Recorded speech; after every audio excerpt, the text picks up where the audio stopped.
দেখো, আমি বলেছি না এই যে দুটো শালিক পাখি, এরা না খুব বদমাশ। এই যে এই শালিক পাখি আছে না, আমাদের এখানে তো 3 রকমের শালিক পাখি দেখা যায়।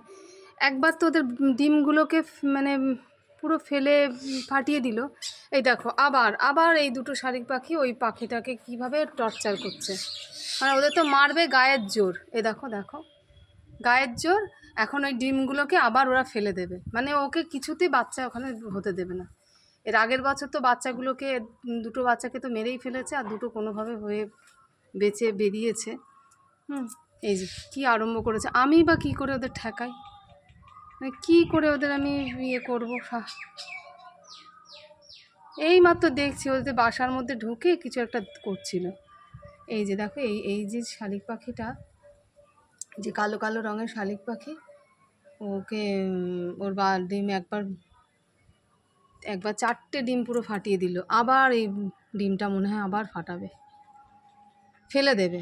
এত বদ, বাসা থেকে ফেলে দেবে। এরা কেমন, এরা মানে সব। এই যে এই যে পাখিটা, দেখো পেয়ারার ডালে বসে রয়েছে না, এই যে এই পাখিটা, মানে অরিজিনাল যে শালিক পাখি ওইটা হচ্ছে বেশি বদ। আর এই দেখো কাঁঠাল গাছের উপরে বসে আছে এই শালিক পাখিটা, মানে একটু কালো কালো শেডের। এই শালিক পাখিটাই এরা প্রত্যেকবার বাসা দেয়, বাসা করে, বাচ্চা মানে ডিম পাড়ে, বাচ্চা হয়। আর এই 2 বছর ধরে দেখছি এই নাটক। আমি কতক্ষণ দেখে দেখে রাখবো। কোনো না কোনো সময় ওই পাখিগুলো থাকবে না, ওদের ডিম পুরো ফেলে দেবে।